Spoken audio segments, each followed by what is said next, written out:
الحمد لله الحمد لله الذي خلق الإنسان وعلمه البيان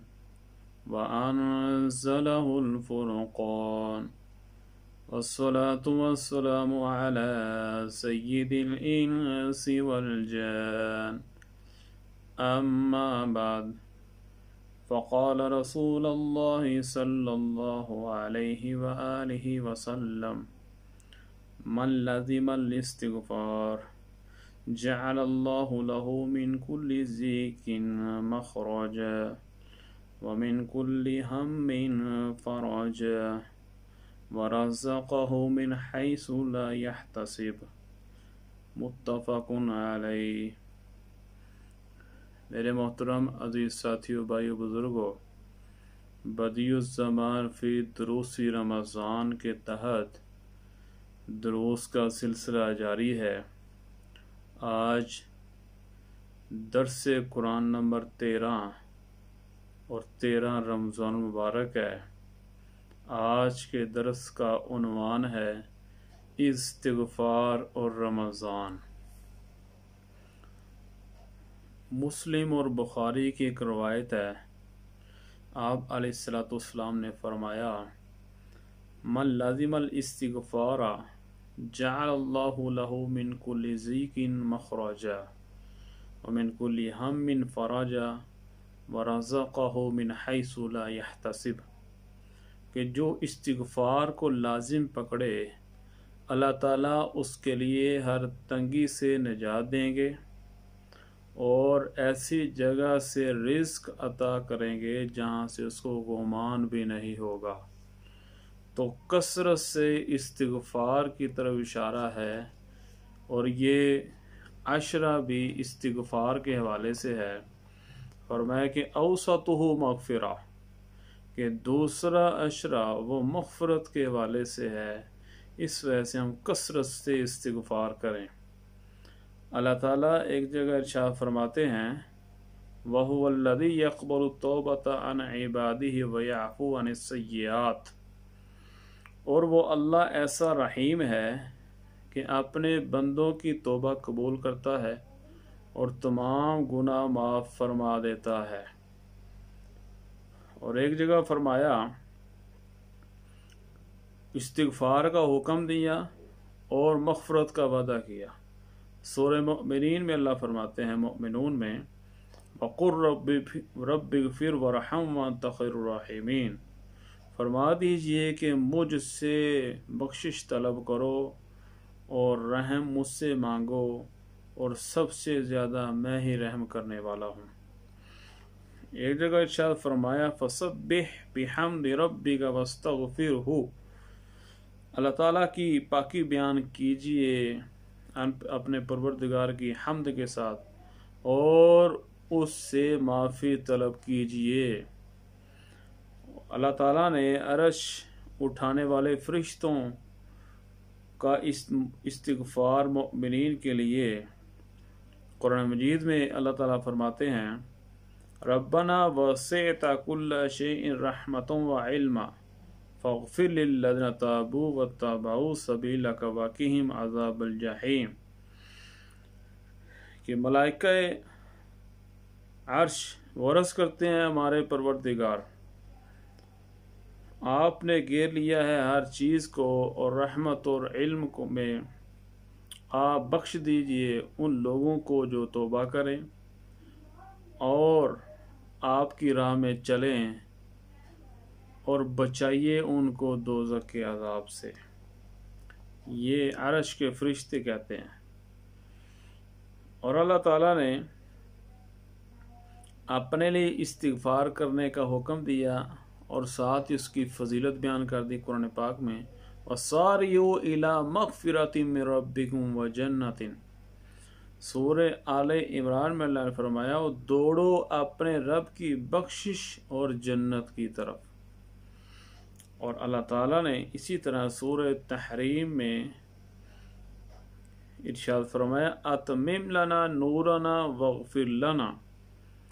اے ہمارے پروردگار پوری فرما دیجیے ہمارے لیے روشنی اور ہم کو بخش دیجیے۔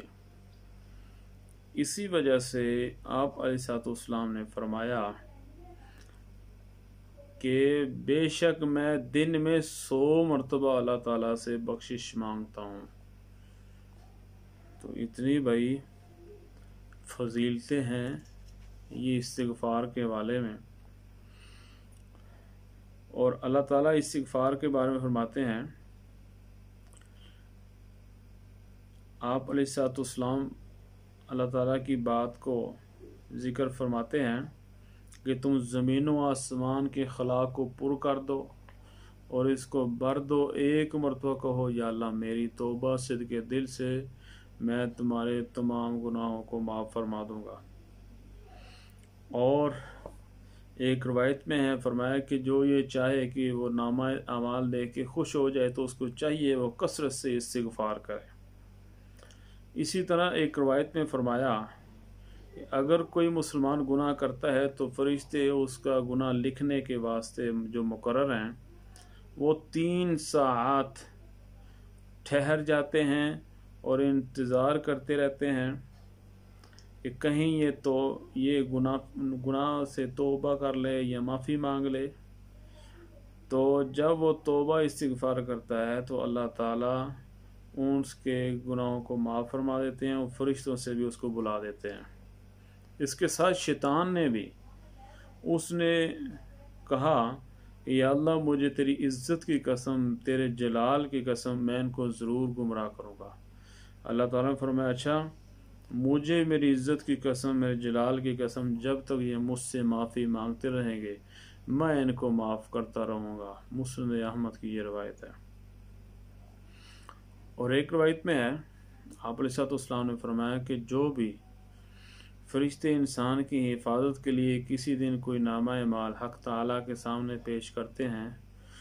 تو اگر اس نامہ اعمال کے اول اور آخر پر استغفار ہو تو اللہ فرماتے ہیں کہ اس نامہ اعمال میں جتنے بھی گناہ ہیں تمام کو میں معاف کرتا ہوں اور تمہیں میں گواہ بناتا ہوں۔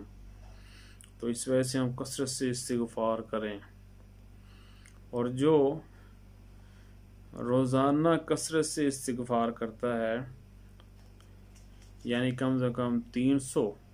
تو اللہ تعالیٰ اس کی دعا ضرور قبول فرماتے ہیں اور روزی میں برکت عطا فرماتے ہیں۔ اور پوچھا گیا کہ استغفار کرنے کا طریقہ کیا ہے، تو یہ حضرت ابوبکر صدیق رضی اللہ عنہ سے روایت ہے۔ اس کا طریقہ تو آپ نے فرمایا کہ وضو کر کے 2 نفل پڑھے، اس کے بعد استغفار کرے تو اللہ تعالیٰ اس کو ضرور معاف فرما دیں گے، چاہے اس کے گناہ سمندر کے جاگ کے برابر ہوں۔ اور ساتھ میں فرمایا کہ یہ الفاظ پڑھ لیا کرے، استغفر اللہ ربی من کل ذنب واتوب الیہ، یا استغفر اللہ الذی لا الہ الا هو الحی القیوم واتوب الیہ، یہ کثرت سے پڑھ لے۔